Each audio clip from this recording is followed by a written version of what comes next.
Vietnam has various natural resources with more than 4,000 indigenous species which can be used for oriental medical, cosmetic and food ingredients. Statistics shows by Oriental Medical Institution, 95% of Oriental remedies with over 1,760 medicine types using natural materials. To meet the domestic demand, Vietnam exerts to produce about 20 to 25 tons Oriental medicine per year, respond to about 20% of needs, but still imports from other countries for the rest. Unfortunately, most of the imported raw material is usually unsustainable in terms of price and quality, while many species could be grown in Vietnam. This fact is due to by many reasons: lack of natural resource measured management, lack of policy to encourage people to engage to exploit natural raw materials, or the link between the parties in the pharmaceutical value chain is still weak. In return, the demand for indigenous natural ingredients has been rising steadily both domestically and internationally due to the tendency of natural and organic lifestyles.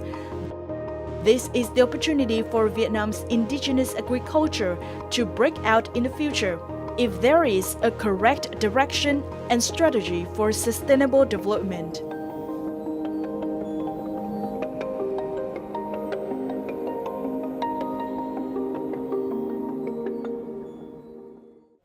Welcome to Sharing Vietnam on BioTrade NetViet. Vietnam is considered a top country with all diverse agricultural resources. However, currently Vietnamese agricultural products are still struggling in the output process as well as positioning agricultural brand in the world map. On this topic, our guest today, Mr. Andrew Wilson, Regional Project Manager, BioTrade SECO Suite International, will share about supporting activity in Vietnam by the view of experienced experts from Switzerland. Thank you so much, Mr. Wilson, to enjoy with BioTrade NetViet today. Thank you. As a specialist, how would you evaluate about indigenous agriculture in Vietnam? Vietnam is a very, very interesting country for both agricultural products and the wild products that you have here. You have really a rich and long history of both producing and using such a wide variety of products, whether from agriculture, from your forests, from your rivers, and from your seas. So it's really one of the most diverse and interesting areas of the world, both because of your resource and because of your indigenous knowledge about how to use it. Well, there's a few things. One is, of course, the resource.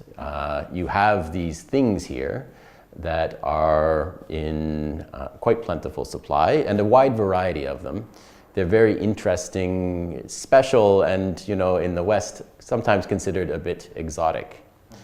The other thing, though, is that it's great to have this potential, but you have to be able to realize it. And the special thing about Vietnam is that you have increasingly strong companies, you have strong links to the West and to export markets, and a real drive to grow and produce and trade these kinds of products as part of your larger growing economy. Could you share with us about the BioTrade project that you currently manage and what are the main objectives of this project? The concept of BioTrade, the idea that we should try to protect the diversity of the life around us, not by locking it away and not touching it, but by using it and managing it in a responsible way, so that we can have a triangle of benefits for the environment, for social benefit, and for economic benefit for the people. So the project that we currently manage is one of two BioTrade projects that Helvetas is working on in Vietnam. This project actually covers Vietnam as well as Laos and Myanmar, but we have our center operations here in Hanoi. And our biggest goals are for Vietnam. And the goal overall is to have 20 companies exporting BioTrade products, so native products, in a way that is socially, environmentally, and economically responsible. And also, we want to see this grow for the future, not just 20 companies do this and finished. So we want to have the people who are in government and who make policy understand what it is and start to make supportive policies for it, food safety or other standards or business consulting. So the supporting organizations become familiar with it and help this sector grow in the short term, the medium term, the long term. So why Vietnam needs to promote BioTrade in the sustainable way, especially agricultural sector? Fact is, Vietnam, you have really a high population. You have a lot of people still depending on natural resources, whether agricultural or wild, for a large part of their livelihoods and well-being. But the limit is almost reached. You can't really grow more wild things. You have only so much more land you can use. The thing that's important for Vietnam really is to get more value out of what you already have. And that's kind of the core idea, is that instead of, say, sending raw materials to cheaper markets, let's do it right. Let's get the maximum benefit for the producers, for the processors and exporters, and make it so that you can have a very long-term success that shares benefits equally for everyone involved. What are some advantages when implementing BioTrade project? One of the big advantages for us, of course, is that there is experience here with it in the region, and that Vietnamese companies have both the capacity and the interest to export. The agricultural sector has been exporting many different products for a long time. Another of the advantages is that you have a reputation in all three countries as still having nature, still having these products and these things that tell a good story. One of the big things that we try to sell is that there's a product plus a story. And the story is the added value part that you tell very well here.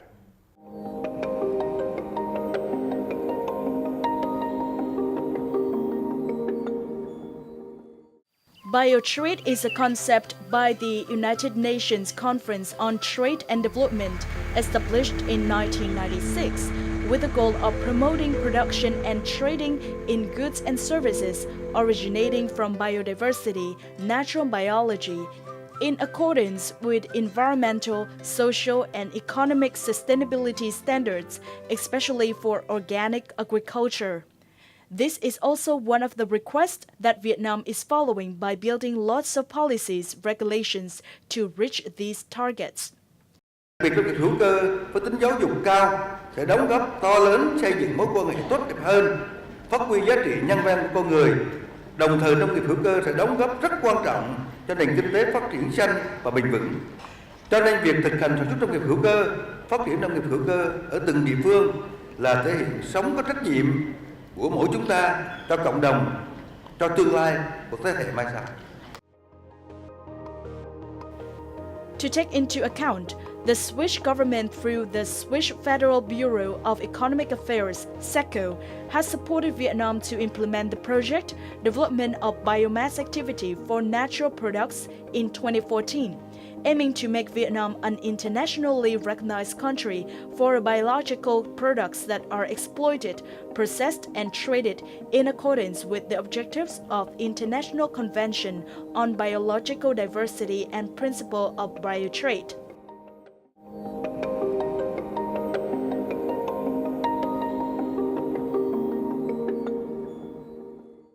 Besides advantage, the sustainable development of indigenous agricultural along the direction of biological trade are encountered many barriers in Vietnam. So what is one of the biggest difficulties of the project? There's, I guess, three things that I would focus on. Number one is that this is not a well-known concept, and people don't yet have a high awareness that there are places that you can sell these types of products if you do a little extra work for quite a bit more money. And so that's connected to the second thing, which is often you have traditional markets for these things that are unsustainable and where sometimes even the people are being a bit exploited. There are often many things that are going out of your country, unprocessed, often to neighboring countries.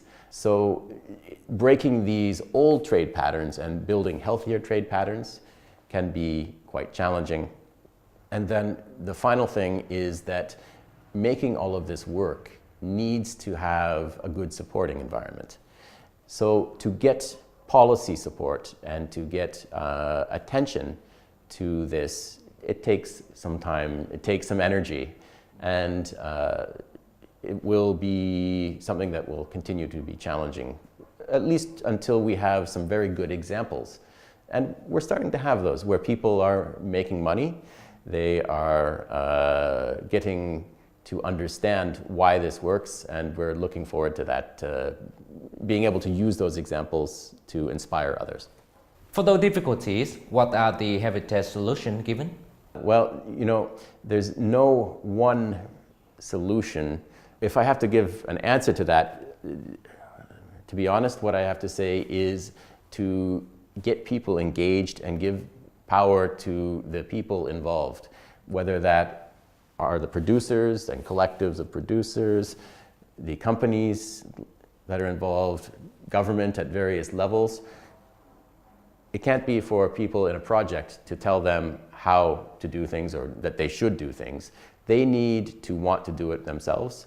Our job is to help them see why does it make sense and to make an informed decision. Should I make this a priority or not? So we really try to focus on that and empower all of these types of, government, private sector, and the people to make their own decisions and to drive this forward themselves. From the point of expert, could you give some recommendation for developing the sustainable agricultural economy in Vietnam? Well, one of the recommendations I think that's most important is for people to come together. I can sometimes see some differences in the three countries that we work in. And for Vietnam, often I find, particularly at business level, that there's not as much cooperation as you might find, for example, in Myanmar. But when people do come together and make a decision to push things, they can do things, they can change things, they can make things really work. So developing trust, whether it's at the level of producers in a village, groups of companies forming business associations, or between companies and government, is really something that can make a big difference. And I hope that over time, it doesn't lead to miracle results all in one day, but it makes a really big long-term difference. And over time, that would be the thing that I would recommend most. Once again, thank you so much, Mr. Andrew, to join with the Visit NetViet today. Thank you. Thank the audience for watching. Goodbye and see you again.